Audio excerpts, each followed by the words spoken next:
नमस्कार मेरे प्यारे बच्चों, मैं नीरज कुमार। जैसा कि आप लोग को लास्ट लेक्चर में मैं पढ़ा रहा था क्या effect of current and electricity, ठीक है।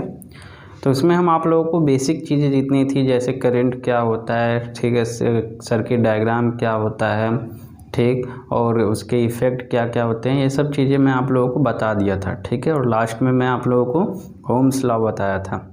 तो आज वहीं से स्टार्ट करते हैं अगला लेक्चर अपना ओम्स लॉ से ही, और आगे इस चैप्टर के जो भी टॉपिक है उसे कवर करते हैं, ठीक है दोस्तों। तो ओम्स लॉ हमने आप लोगों को क्या बताया था कि the flow of current through a conductor is directly proportional to potential difference across the conductor is known as Ohm's law, ठीक है। तो ओम्स लॉ क्या था कि जब किसी भी कंडक्टर से करंट जो फ्लो करता है वो डायरेक्टली प्रोपोर्शनल होता है पोटेंशियल डिफरेंस के, ठीक है। इसी को हम लोग ओम्स लॉ कहते हैं, ठीक है दोस्तों। तो इसी में अब आगे हम लोग को पढ़ना है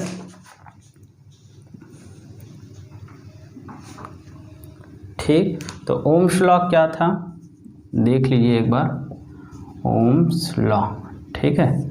तो ओम्स लॉ क्या था हमारा, V/I = R, ठीक है। ये क्या था हमारा, वोल्ट था, ठीक, या पोटेंशियल डिफरेंस। ये क्या था हमारा, करंट, ठीक है। और ये क्या था, रेजिस्टेंस, ठीक है, ओम्स लॉ। तो अब आते हैं हम लोग, कभी कभी एग्जाम में पूछा जाता है कि व्हाट इज द डिफाइन 1 ओम, ठीक है। ऐसा यूनिट ओम्स लॉ का क्या है, इसका ओम्स ही होता है, ठीक है। तो पूछता है कभी कभी कि डिफाइन 1 ओम, 1 ओम को कैसे हम लोग डिफाइन करेंगे, ठीक है। जब किसी भी कंडक्टर से, ठीक है, 1 वोल्ट का करंट पास होता है, ठीक है।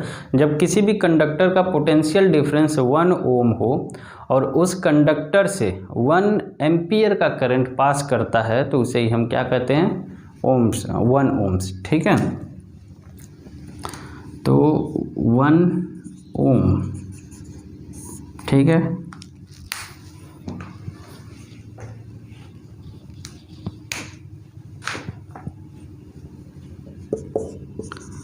If a potential difference of 1 volt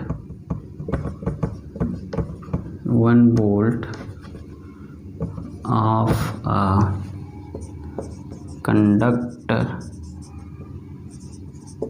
ठीक है, of a conductor pass 1 ampere of current is called 1 ओम, ठीक है। तो ये हो गया हमारा 1 ओम का डिफिनीशन, ठीक है। एग्जाम में ये भी कभी कभी पूछा जाता है, इसलिए मैं आप लोगों को बता दिया, ठीक, कि 1 ओम का डिफिनीशन क्या होता है, ठीक है दोस्तों।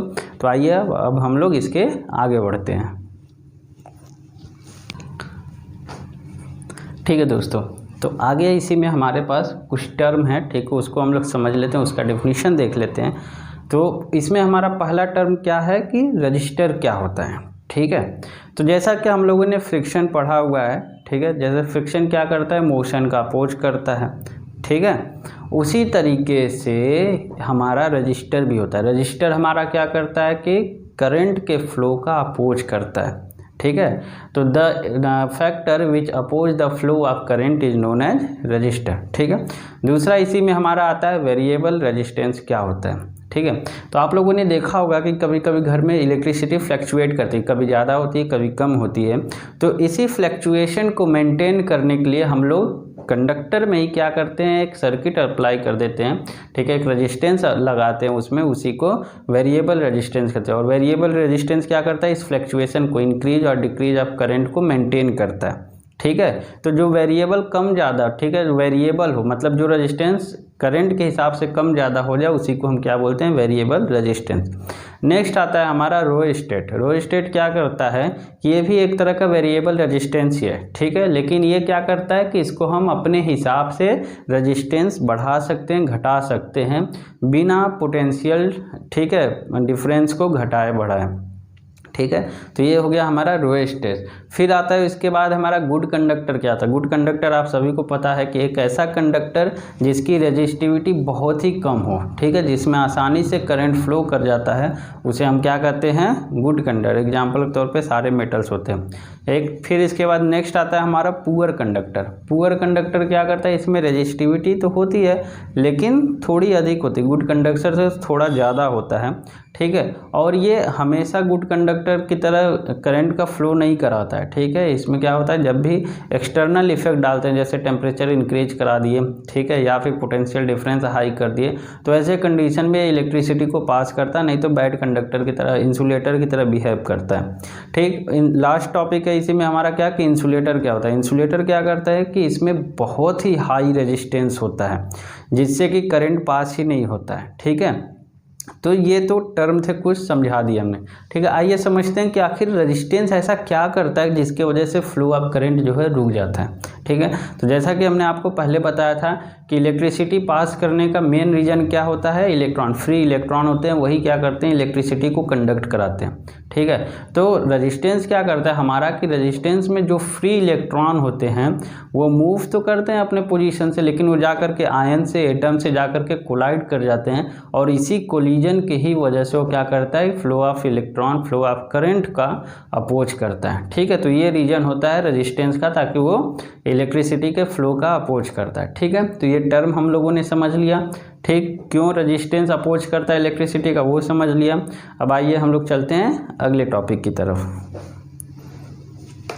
तो नेक्स्ट टॉपिक हमारा है क्या कि resistance of a system of register, ठीक है। कि मतलब कि कैसे हम लोग रेजिस्टेंस को सर्किट में अप्लाई करते हैं, कैसे सर्किट में हम लोग रेजिस्टेंस को लगाते हैं, क्या तरीका होता है और क्या क्या उसका इफेक्ट होता है, ठीक है। तो यहाँ पे हमें 3 तरीके पढ़ने हैं कि पहला क्या है कि रेजिस्टेंस को हम लोग या तो सीरीज में कनेक्ट कर सकते हैं, दूसरा कि रेजिस्टेंस को हम लोग पैरेलल कनेक्ट कर सकते हैं, और तीसरा है कि सीरीज पैरेलल दोनों में कनेक्ट कर सकते हैं, ठीक है। तो आइए अब हम लोग क्या करेंगे, एक एक टॉपिक उठा करके पहले सीरीज समझ लेते हैं, इसके क्या फॉर्मूले हैं उसको देख लेते हैं, फिर पैरेलल, फिर सीरीज एंड पैरेलल कम्बिनेशन हम लोग देखेंगे, ठीक है। तो आइए हम लोग क्या करते हैं, सीरीज कम्बिनेशन देखते हैं।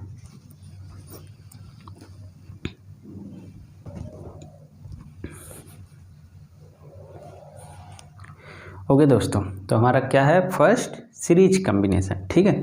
तो देखते हैं कि सीरीज कम्बिनेशन होता क्या है कि in series if they are मतलब कि 2 या 2 से अधिक रेजिस्टेंस जब हम लोग कनेक्ट करते हैं, are connected after one another such that the same current are flowing through each conductor when some potential difference is applied across the combination, ठीक है। तो मतलब 2 या 2 से अधिक कंडक्टर को, ठीक है, जब हम लोग एक के बाद दूसरा, दूसरे के बाद तीसरा ऐसे कनेक्ट करते हैं, और ऐसे कनेक्शन में एक ही फ्लो ऑफ करंट जो है हमारा तीनों से पास करता है, ठीक है। और जब कब पास करेगा, जब उस पर पोटेंशियल डिफरेंस अप्लाई करेंगे, ठीक है। तो इस तरह के कम्बिनेशन को ही हम लोग सीरीज कम्बिनेशन कहते हैं, ठीक है। यहाँ पे जैसे कि आपको डायग्राम भी दिख रहा है, ठीक है। डायग्राम में क्या है कि पहला रेजिस्टेंस कनेक्ट किया, फिर दूसरा कनेक्ट किया, फिर तीसरा कनेक्ट किया, और एक ही करंट जो है हमारा इन तीनों रेजिस्टेंस से पास कर रहा है, ठीक है। तो ऐसे ही कम्बिनेशन को हम लोग क्या कहते हैं, सीरीज कम्बिनेशन कहते हैं, ठीक है। अब आइए हम लोग इसका डेरिवेशन देखते हैं। मान लीजिए कि क्या करना है, जैसे कि हमने पिछले एग्जाम्पल में बताया था कि एक ही साथ हम 3 रेजिस्टेंस को कनेक्ट कर देते हैं, ठीक है। तो ऐसे कंडीशन में क्या होगा कि 3 वोल्ट है हमारे, ठीक है। तो V इक्वल टू क्या होगा, V1 plus V2 plus V3, ठीक है। ये हो गया हमारा, ठीक है, कि तीन रेजिस्टेंस है, 3 वोल्ट उससे क्रॉस करेगा, ठीक है। तो ओम्स लॉ के हिसाब से ओम्स लॉ हमारा क्या कहता है, V इक्वल टू IR होता है, ठीक। तो यहाँ से क्या हो जाएगा, V1 equal to IR1, V2 equal to IR2 और V3 इक्वल टू IR3, ठीक है। तो अगर हम इन तीनों को कंबाइन कर दें, कनेक्ट करते हैं, तो ऐसे कंडीशन में क्या मिल जाएगा हमें, ठीक है। V equal to IR1 plus IR2 plus IR3, यहाँ से I कॉमन निकाल लेते हैं, तो R1 plus R2 plus R3 होगा, ठीक है, ये मिल जाएगा। लेकिन हमारा इफेक्टिव रेजिस्टेंस जो होता है, इफेक्टिव रेजिस्टेंस, ये क्या होता है, V इक्वल टू IRS, ठीक है।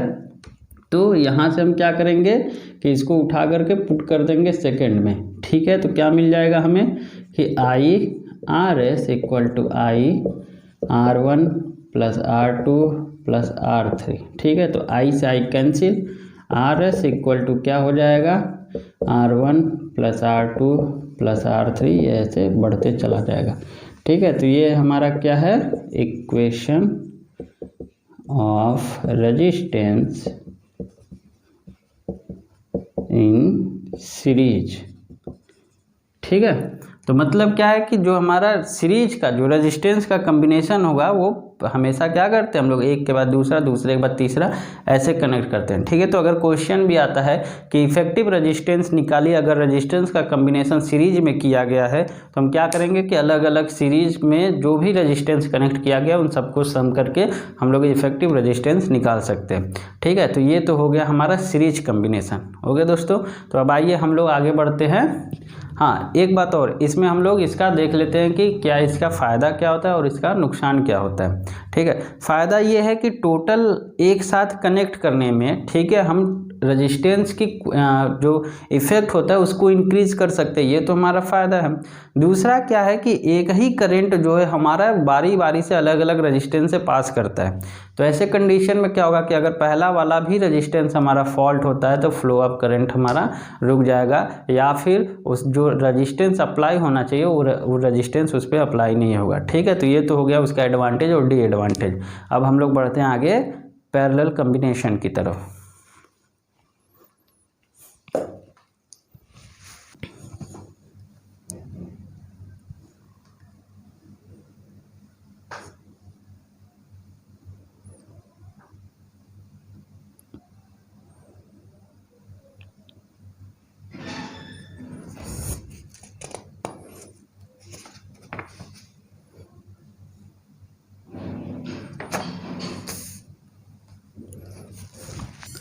तो नेक्स्ट हमारा क्या है कि पैरेलल कम्बिनेशन, ठीक है। पैरेलल कम्बिनेशन में क्या करते हैं हम लोगों ने सीरीज में क्या देखा था कि एक ही करंट जो है अलग अलग रजिस्टर से पास करता है, लेकिन पैरेलल में क्या है कि अलग अलग करंट जो है अलग अलग रजिस्टर से पास करता है, ठीक है। मतलब कई सारे रजिस्टेंस का जो अलग अलग पॉइंट होता है, अगर एक ही कॉमन पॉइंट के करंट के कॉमन पॉइंट से कनेक्ट कर दिया जाए, एक ही वोल्ट से कनेक्ट कर दिया जाए, तो ऐसे कम्बिनेशन को ही हम लोग पैरेलल कम्बिनेशन कहते हैं, ठीक है। जैसा कि फिगर देखिए, फिगर में क्या है कि R1 R2 R3 सबके लिए I1 I2 I3 अलग अलग करंट जो है इन सब से पास कर रहे हैं, ठीक है। तो ऐसे कम्बिनेशन को हम लोग क्या कहते हैं, पैरेलल कम्बिनेशन। अब आइए इसका हम लोग डेरिवेशन देखते हैं।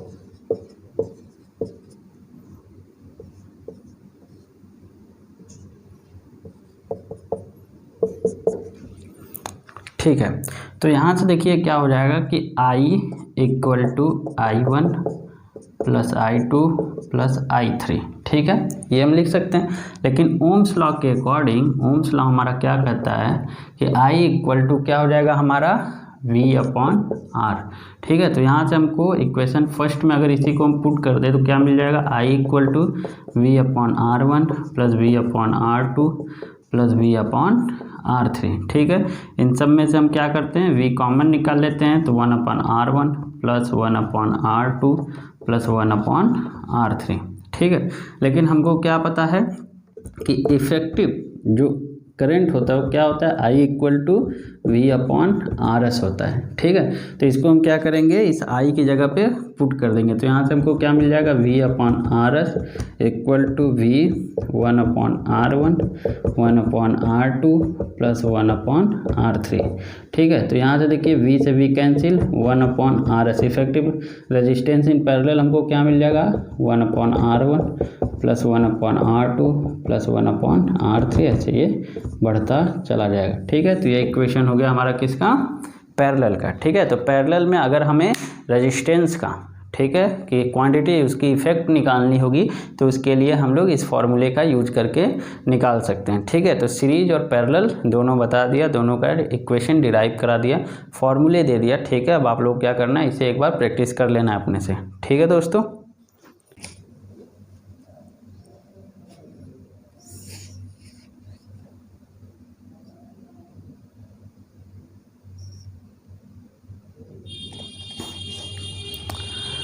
हाँ, इसका फ़ायदा क्या है कि अगर मान लीजिए पैरेलल में हम लोग कम्बिनेशन करते हैं, कोई भी अप्लायंस अगर पैरेलल में कम्बिनेशन किया गया है, तो अगर मान लीजिए कभी भी उसमें फॉल्ट आता है, ठीक है, अगर एक अप्लायंस भी हमारा ख़राब गया तो ऐसा नहीं कि उस ख़राब की वजह से हमारे सारे अप्लायंसेस काम करना बंद कर देंगे।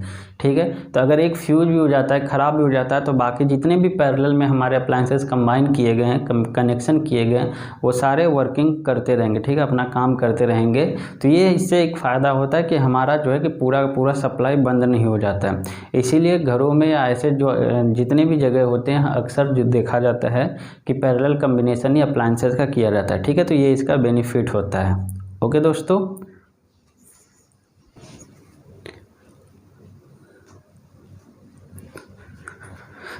ओके दोस्तों, तो आज हम लोगों ने रेजिस्टेंस भी कंप्लीट कर लिया, पैरेलल सीरीज़ के दोनों के डेफिनेशन दे दिए, आप लोगों को डेरिवेशन बता दिया। ठीक है, अब इस चैप्टर में एक टॉपिक हमारा और रह जाता है कि heating effect of electric current, ठीक है, और हीट एनर्जी। ठीक है, तो इसके बारे में हम लोग जो है कि नेक्स्ट लेक्चर में पढ़ेंगे। तब तक के लिए आप लोगों को क्या करना है कि इस चैप्टर को पढ़िए, इससे रिलेटेड फॉर्मूले से जो भी न्यूमेरिकल मिलते हैं उसको सॉल्व करिए। ओके, चलिए दोस्तों, मिलेंगे नेक्स्ट लेक्चर में। तब तक के लिए आप लोग को क्या करना है, मेरे चैनल को लाइक, सब्सक्राइब और शेयर कर देना है। ठीक है, दूसरों को भी रिकमेंड करिए देखने के लिए। तब तक के लिए बाय बाय।